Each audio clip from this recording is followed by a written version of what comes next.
Welcome to TV three news.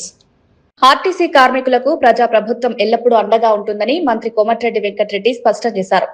Telangana రాష్ట్రం పోరాటాలు ఆత్మ బలిదానాలతో సాధించుకున్నదని గుర్తు చేస్తూ మళ్లీ అలాంటి ఆవేశపూరిత నిర్ణయాలు తీసుకోవద్దని విజ్ఞప్తి చేశారు. ఏ సమస్యనైనా చర్చల ద్వారా పరిష్కరించుకోవచ్చన్నారు.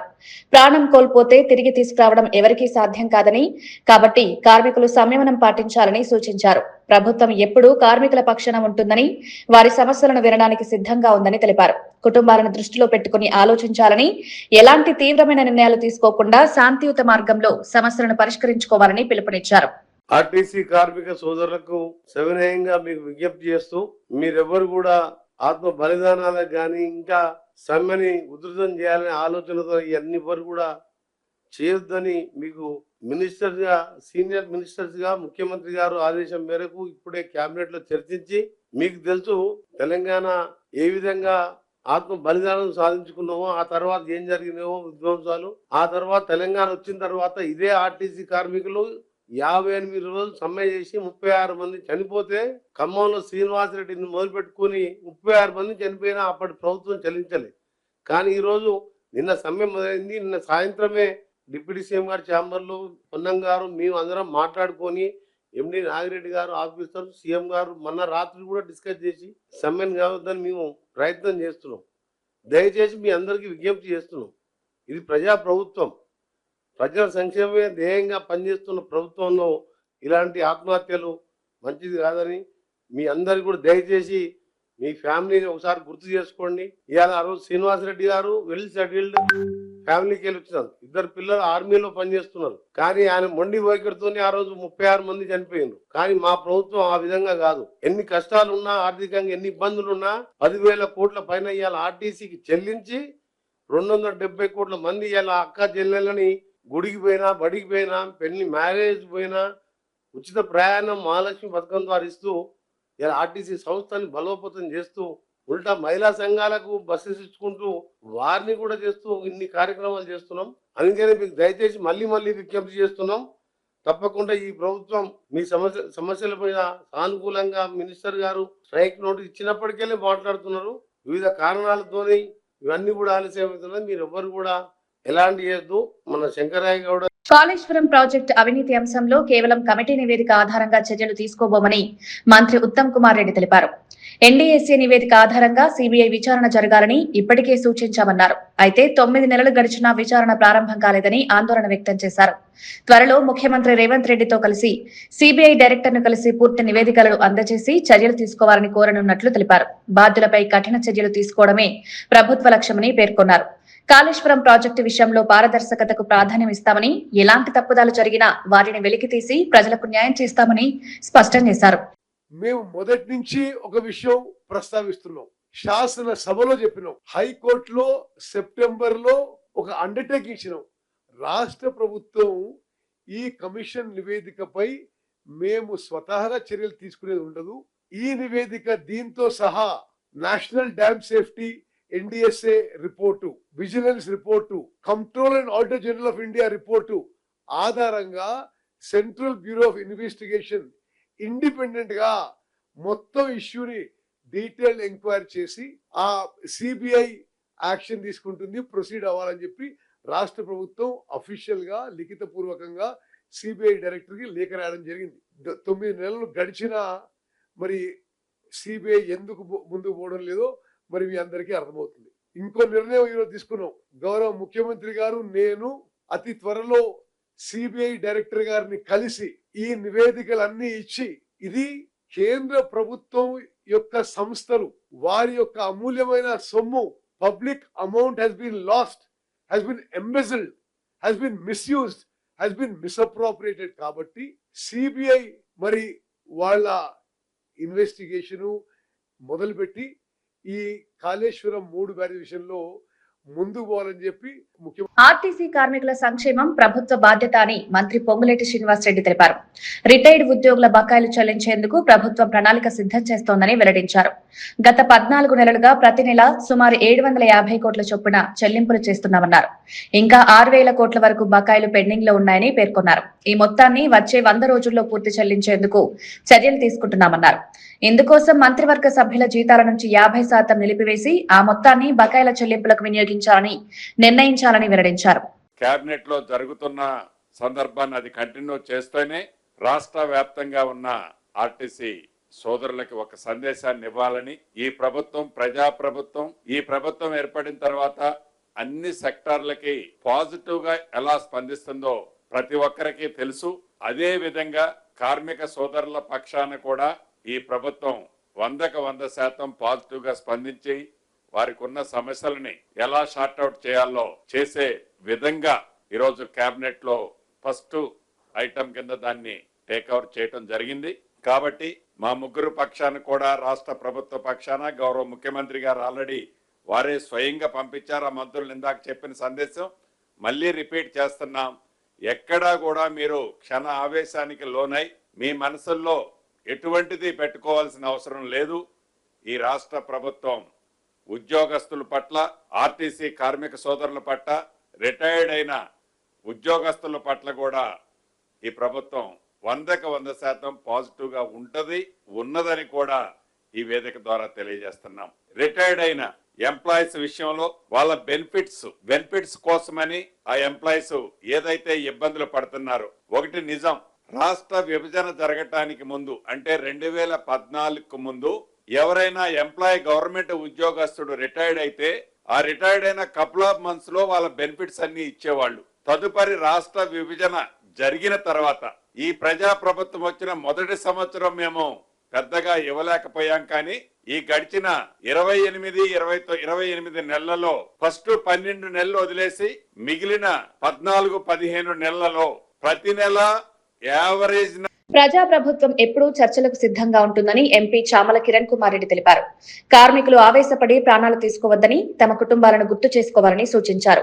కొందరి స్వలాభం కోసం రెచ్చగొట్టే మాటలను నమ్మవద్దని హెచ్చరించారు. సమ్మెను విరమించి చర్చలకు రావాలని విజ్ఞప్తి చేశారు. ప్రభుత్వం సమస్యలను పరిష్కరించేందుకు కట్టుబడి ఉందని భరోసా ఇచ్చారు. కార్మికుల భవిష్యత్తు, కుటుంబాల సంక్షేమం దృష్ట్యా శాంతియుత మార్గాన్ని ఎంచుకోవాలని సూచించారు. సమస్యలను చర్చల ద్వారానే పరిష్కరించుకోవడం మంచిదని, ఆవేశపూరిత నిర్ణయాలు తీసుకోవడం వల్ల నష్టమే జరుగుతుందని పేర్కొన్నారు. ఆర్టీసీ ఉద్యోగి శంకర్ గౌడ్ గారి మృతి చాలా దిగ్భ్రాంతికి గురి చేస్తుంది. ఎందుకంటే ముఖ్యంగా ఆర్టీసీ కార్మికులకు ఒకటి చెప్పాలనుకుంటున్నాను. ఈ ప్రభుత్వం మీరు ఎన్నుకున్నటువంటి ప్రభుత్వం, ప్రజా పాలన కోసం పనిచేస్తున్నటువంటి ప్రభుత్వం. ఈ ప్రభుత్వం చర్చలు చేయడానికి సిద్ధంగా ఉంది. మీరెవ్వరు కూడా ఆవేశపడకండి. ఎందుకంటే ఏదో జరగదని గత ప్రభుత్వాల మాదిరిగా నెలలు మాతో చర్చలు జరపరన్న ఆలోచనకు పోకండి. ఎవరు రెచ్చగొట్టినా రెచ్చిపోకండి. కొంతమంది స్వలాభాల కోసం పక్కవారి వీక్నెస్ ని చూసి, వారికి ఉన్నటువంటి కష్టాలను చూసి వాళ్ళని రెచ్చగొట్టే ప్రయత్నం చేస్తుంటారు. ఈ ప్రభుత్వం మీ అందరితో చర్చలు చేయడానికి సానుకూలంగా ఉంది. మీరందరూ కూడా ప్రభుత్వాన్ని నమ్మండి. పొన్నం ప్రభాకర్ గారు వీలైనంత మటుకు సమస్యలు పరిష్కారం చేస్తున్నామని చెప్పినా గానీ కొంత మిస్అండర్స్టాండింగ్ వల్ల ఇటువంటివి జరుగుతున్నాయి. ఎందుకంటే ప్రాణాలు చాలా ఇంపార్టెంట్. మన వెనుక మన కుటుంబ సభ్యులు, మన మీద డిపెండ్ అయిన వాళ్ళు చాలా మంది ఉంటారు. దయచేసి ఆర్టీసీ కార్మికులకు ఈ సమ్మె విరమించుకోవాలి, అలాగే చర్చలలో పాల్గొనాలి. మీ సమస్యలన్నీ పరిష్కారం చేస్తారని నాగర్ కర్నూలు జిల్లా మార్కెట్ యార్డ్ లో రైతులు ఆందోళనకు దిగారు. అదే సమయంలో అక్కడి నుంచి వెళ్తున్న కాంగ్రెస్ ఎమ్మెల్యేలు రాజేష్ రెడ్డి, వంశీకృష్ణలను అడ్డుకుని తమ సమస్యలను నేరుగా ప్రశ్నించారు. గత 15 రోజులుగా తమ సమస్యలు పరిష్కారం కాలేదని ఆగ్రహం వ్యక్తం చేశారు. మార్కెట్ యార్డ్కు వచ్చి సమస్యలు పరిష్కరిస్తామని చెప్పి ఆ తర్వాత రాకపోవడం పట్ల అసంతృప్తి వ్యక్తం చేశారు. రైతుల సమస్యలను పట్టించుకోవడం లేదని ఆరోపించారు. తక్షణమే చర్యలు పరిష్కరించాలని డిమాండ్ చేశారు. ఈ ఘటనతో అక్కడ ఉద్రిక్త పరిస్థితులు నెలకొన్నాయి.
వరంగల్ జిల్లా నర్సంపేటలో ఆర్టీసీ డ్రైవర్ శంకర్ గౌడ్ అంతిమ యాత్రలో పాల్గొనడానికి వెళ్తున్న మాజీ మంత్రి శ్రీనివాస్ గౌడ్ ను పోలీసులు మార్గమధ్యంలో అరెస్ట్ చేశారు. ఆయన్ను ఘనపూర్ పోలీస్ స్టేషన్ కు తరలించడం రాజకీయంగా చర్చనీయాంశమైంది. ఆర్టీసీ కార్మికుడి మృతి నేపథ్యంలో ఉద్రిక్త పరిస్థితులు నెలకొన్న వేళ ఈ చర్య వివాదానికి దారితీసింది. మాజీ మంత్రి అంతిమ యాత్రలో పాల్గొనడాన్ని అడ్డుకోవడం ప్రజాస్వామ్యానికి విరుద్ధమని బీఆర్ఎస్ నేతలు విమర్శించారు. మరోవైపు చట్ట సంరక్షణ దృష్ట్యా పోలీసులు ఈ చర్య తీసుకున్నట్లు సమాచారం.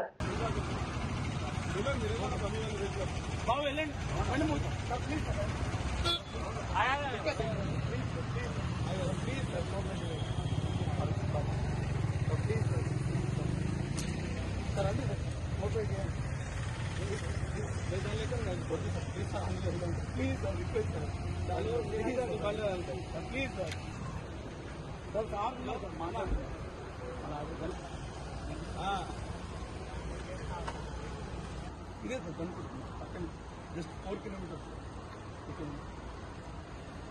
Please cooperate there. Please. Just 4 kilometers. Please. 10 minutes from. 10 minutes from. Sure, sir. Please, sir. Please, sir. Cooperate there, sir. Please.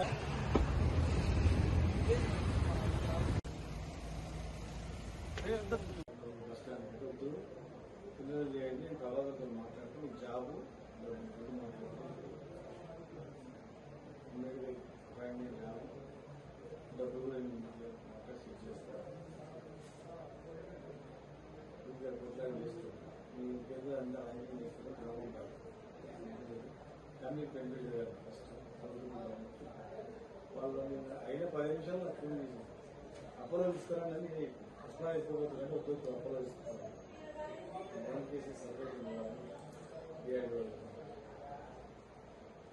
నేనే ఎక్కువ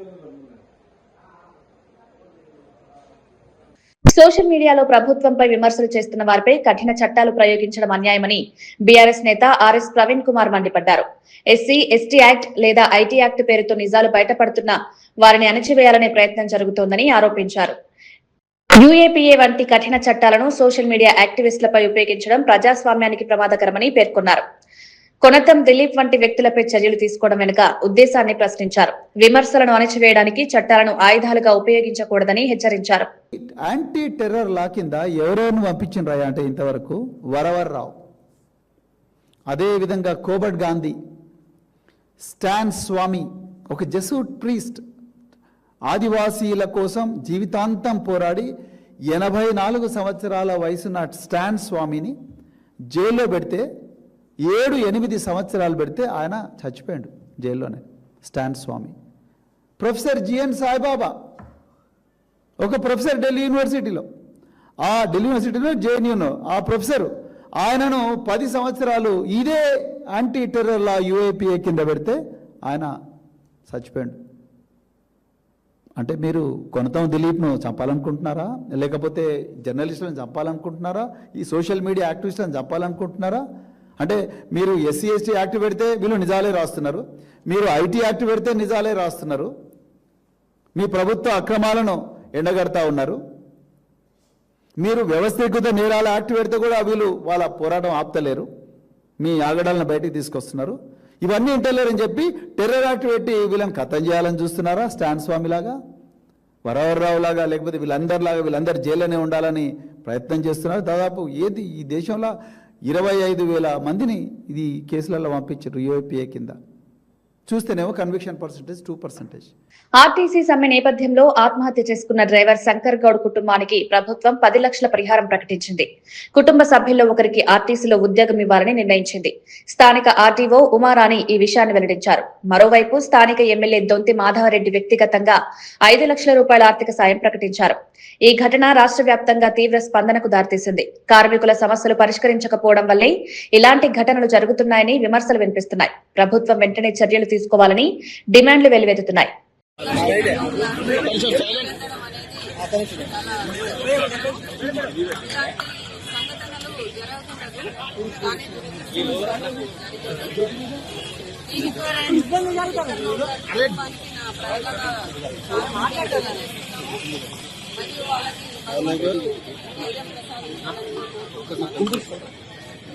ఇప్పుడు ఏంటి అంటే వాళ్ళకి ప్రభుత్వం తరఫున ఒక 10 లక్షల రూపాయలు మరియు గౌరవ నర్సంపేట ఎమ్మెల్యే గారు కూడా ఒక 5 లక్షల రూపాయలు త్రూ కలెక్టర్ గారి ద్వారా మరియు ఆర్టీసీ కార్పొరేషన్ లో వారి కుటుంబ సభ్యులకి ఒక ఉద్యోగము దీన్ని ఇస్తామని చెప్పి తెలియజేస్తున్నారు. అది నేను వాళ్ళ కుటుంబ సభ్యులకు కూడా తెలియజేయడం వాళ్ళు దాన్ని సమ్మతంగా ఇచ్చినట్టు కనిపించింది.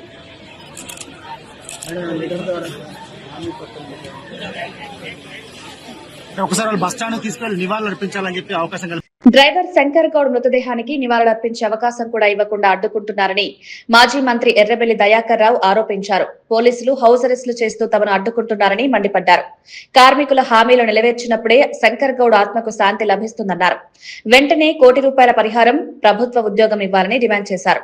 కార్మికుల సమస్యలను పట్టించుకోకపోవడం వల్లే ఇలాంటి దుర్ఘటనలు జరుగుతున్నాయని విమర్శించారు. RTC driver, senior most driver, Narsampet వాస్తవ్యులు శంకర్ గౌడ్ గారు చనిపోవటం చాలా బాధాకరం.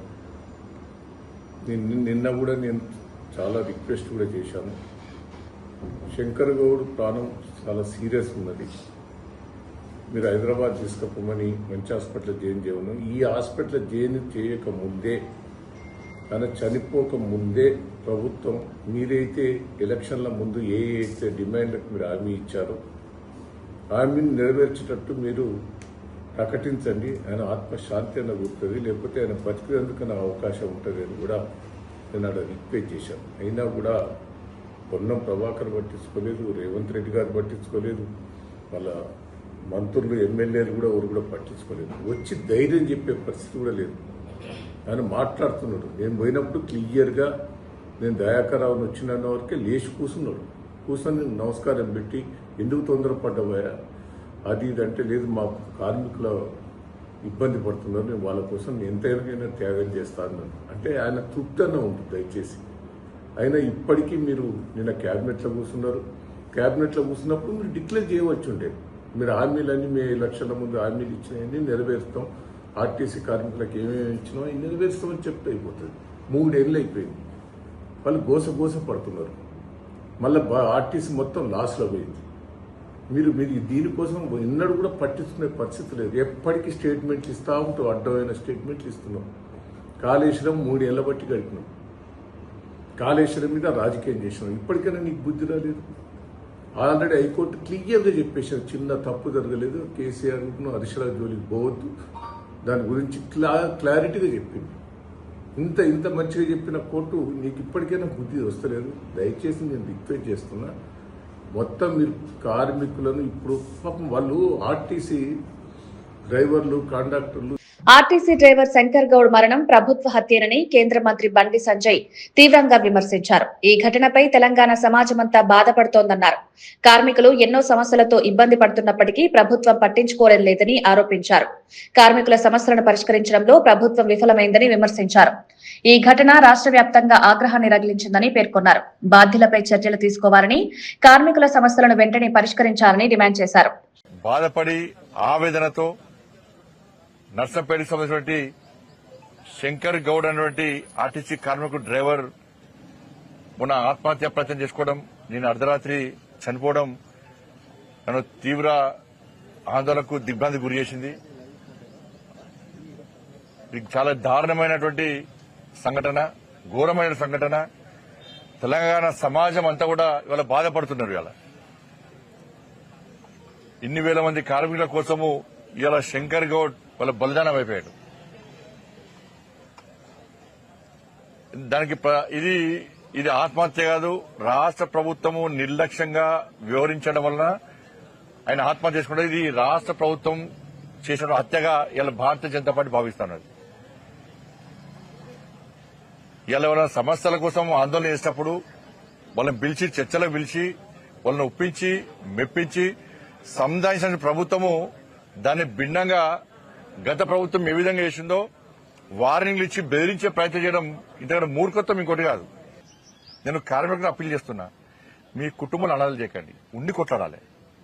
కొట్లాడే దమ్ము మీకుంది. వాళ్ళ తెలంగాణ ఉద్యమాన్ని చేసిన మీరు, సకల జన సంబంధించిన ఉవ్వెత్తులు లేచిన మీరు, పానలు టైర్లు పట్టుకొని రాడ్లు పట్టుకొని రోడ్ల మీద దమ్మెందో చూపెట్టారు, మొత్తం స్తంభింపజేసారు. దమ్మున్న కార్మికులు మీరు ఇవాళ మీరు బలిదానం చేసుకుంటే మీ కుటుంబాలు అనాలి. మిగతా కార్మికులు బాధపడతారు, మళ్ళీ సమ్మె చేయడానికి వెనక ముందేస్తారు, వాళ్ళ కుటుంబాలు ఆపే ప్రయత్నం చేస్తారు. కాబట్టి ఉండి కొట్లాడదాం మనం, ఉండి